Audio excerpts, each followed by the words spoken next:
नमस्कार बच्चों, मैं हूँ शीला और आप देख रहे हैं भाषा जगत। आज हम पढ़ेंगे गुणाकर मूलजित का रचित निबंध अक्षरों का महत्व। अक्षरों की कहानी। यह पुस्तक अक्षरों से बनी है, सारी पुस्तकें अक्षरों से बनी है। तरह तरह की पुस्तकें, तरह तरह के अक्षर। दुनिया में अब तक करोड़ों पुस्तकें छप चुकी हैं, हजारों पुस्तकें रोज छपती हैं। तरह तरह के अक्षरों में हजारों की तादाद में रोज ही समाचार पत्र छपते रहते हैं। तादाद होती है संख्या, यानी हजारों की संख्या में रोज ही समाचार पत्र और पुस्तकें छपती रहती हैं। इन सब के मूल में अक्षर है, यानी ये सारी चीजें किससे, अक्षरों से ही बनी। हम कल्पना भी नहीं कर सकते कि यदि आदमी अक्षरों को न जानता तो आज इस दुनिया का क्या हाल होता। कोई कह सकता है कि हम अक्षरों को अनादिकाल से जानते हैं। अनादिकाल मतलब जब से शुरुआत हुई है तब से जानते हैं। अक्षरों का ज्ञान हमें किसी ईश्वर से मिला है, यानी कोई नहीं कह सकता कि हमें अक्षरों का ज्ञान ईश्वर से प्राप्त हुआ है। ये देखिए, यहाँ पे एक चित्र है जिसमें कि एक आदमी पत्थर की दीवार पर चित्र बना रहा आदमियों के और जानवरों के। तो जब अक्षरों की खोज नहीं थी तब आदमी अपने भावों को व्यक्त करने के लिए क्या करता, चित्र ही बनाता था, क्योंकि उसे लिखना पढ़ना तो आता नहीं था। यहाँ पे एक और चित्र है जिसमें दिखाया, एक जानवर दिखाया गया है और बहुत सारे लोग क्या भाला लिए उसको चारों तरफ से घेरे उसका शिकार कर रहे हैं, यानी कि एक शिकार का दृश्य है।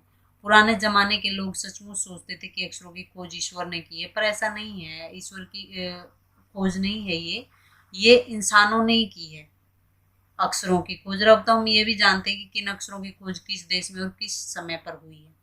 हमारी ये धरती लगभग 5 अरब साल पुरानी, 5 अरब कितना, 500 करोड़ साल पुरानी है। और 200-300 करोड़ साल पहले, नहीं 2-3 अरब साल पहले तक तो इस धरती पे कुछ भी नहीं था, वो एकदम वीरान पड़ी हुई थी। फिर करोड़ों साल तक केवल जानवर और वनस्पतियां का इस धरती पर राज। वनस्पतियां क्या होती हैं, जो पेड़ पौधे होते हैं, उनका इस पर राज रहा। और इस धरती पर आदमी तो क्या है, केवल 5 लाख साल पहले ही आदमी का जन्म हुआ और धीरे धीरे उसका विकास हुआ। पहले आदमी भी क्या, एक जानवर ही, एक बंदर ही होता था, फिर धीरे धीरे उसका विकास हुआ। और जब उसका विकास हुआ, यानी कोई 10,000 साल पहले, तो आदमी ने गाँव में बसना शुरू कर दिया। फिर वह खेती करने लगा और वह पत्थरों के, खेती के लिए क्या औजारों की जरूरत पड़ी, तो उसने पहले क्या, पत्थरों के औजार बनाए। फिर उसने तांबे और कांसे के भी औजार बनाने उसने शुरू कर दिए। प्रागैतिहासिक मानव ने, प्रागैतिहासिक क्या होता है, जब इतिहास लिखना शुरू नहीं हुआ था, यानी इतिहास के पहले का समय। प्रागैतिहासिक मानव ने सबसे पहले चित्रों के जरिए अपने भाव व्यक्त किए, यानी जो इतिहास के लिखने से पहले का समय, उस समय का जो मानव था, इंसान था, उसने अपने भाव कैसे व्यक्त किए, चित्र बनाकर। किस चीजों के, जैसे पशुओं के, पक्षी, आदमी आदि के चित्र बनाए, यानी पिक्चर बनाई, तस्वीरें बनाई। और इन चित्र संकेतों के बाद भाव संकेत, यानी पहले वो चित्र बनाता था, फिर अपनी भावनाएं बताने के लिए, पहले तो सिर्फ देखता था उस चीज के चित्र बना, लेकिन फिर उसके मन में जो चीजें आती थी, उसकी जो फीलिंग थी, कल्पनाएं थी, उन चीजों के वो चित्र बनाने लगा। जैसे कि एक छोटे वृत्त के चहुं ओर, वृत्त क्या होता है, एक सर्कल, गोला, और के चहुं ओर, चहुं ओर मतलब चारों ओर, किरणों की घोतक रेखाएं, घोतक मतलब सूचक, सूचक यानी बताने वाली, संकेत देने वाली। जैसे इस तरह से, ये क्या है, इसके चहुं ओर, इसके चारों तरफ। तो जो ये रेखाएं खींचती थी, इससे क्या पता चलता है, इससे लगता है कि एक सूरज का चित्र है। तो ये जो वृत्त के चारों ओर जो घोतक रेखाएं खींचने का जो वो था, खींचने पर वो एक सूर्य का चित्र बन जाता था, सूरज का चित्र बन जाता था। बाद में इसी चित्र को ताप और धूप का घोतक माना गया। ताप मतलब ऊर्जा का, प्रकाश का, और धूप का घोतक माना गया, सूचक माना गया। इस तरह अनेक भाव संकेत अस्तित्व में आए, अस्तित्व मतलब जानकारी में आए, पता चला उनके बारे में। तब जाकर काफी बाद में आदमी ने अक्षरों की खोज की। अक्षरों की खोज के सिलसिले को शुरू हुए मुश्किल से कितना टाइम है, 6,000 साल पहले ही अक्षरों की खोज हुई। यहाँ पे देखिए एक और चित्र जो दिखाए गए हैं, ये अमेरिका के एनजीबो आदिवासियों के, ये दाएं से बाएं ओर है, यानी ये आपका राइट साइड और ये आपका लेफ्ट साइड। तो यहाँ से ये देखिए स्टार्टिंग का है, तूफान का देवता, और इसने पूरे आसमान को घेर रखा। फिर ये नगाड़ा, यानी जो पीटते वो ढोल बजाते हैं वो। फिर ये पंखों से सुशोभित, सुशोभित मतलब सजाया हुआ नगाड़ा है। फिर ये एक द्रोण का, द्रोण का क्या होता है, किसान क्या है, खेतों में लगा देते हैं, डंडियों को गाड़ कर, उनको कपड़ों को पहनाकर, और फिर उसके ऊपर घास फूस की टोपी लगा कर रख देते ताकि पक्षी उनकी फसल को नुकसान न पहुंचाए।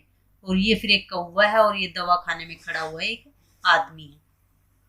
अक्षरों की खोज के बाद एक नए युग की शुरुआत हुई। आदमी अपने विचारों और अपने हिसाब किताब को लिख कर रखने लगा, और तब से ही मानव को सभ्य कहा जाने लगा। सभ्य मतलब समझदार, पढ़ा लिखा, सुशिक्षित, वो कहा जाने लगा। आदमी ने जब से लिखना शुरू किया तब से इतिहास आरंभ हुआ। क्योंकि जब तक नहीं लिखेगा हमें क्या पता है उस टाइम क्या होता था। जब लिखेगा, हम पढ़ेंगे, तभी तो हमें पता चलेगा कि इतिहास कहाँ से शुरू हुआ। किसी भी कौम मतलब किसी भी धर्म या देश का इतिहास तब से शुरू होता है जब से आदमी के लिखे हुए लेख मिलने लग जाते हैं। लेख क्या होता है? जो लिखी हुई बातें हैं उन चीजों को बोलते हैं लेख। इस प्रकार इतिहास को शुरू हुए मुश्किल से 6000 साल पहले ही हुए। क्यों? क्योंकि अक्षरों की खोज भी 6000 साल पहले ही हुई है। उसके पहले के काल को प्रागैतिहासिक काल कहते हैं। जैसे कि मैंने आपको बताया था, प्रागैतिहासिक काल क्या क्या होता है? इतिहास के पहले का काल, यानी जब इतिहास लिखा नहीं जाता था उससे पहले के समय को प्रागैतिहासिक काल कहा जाता है।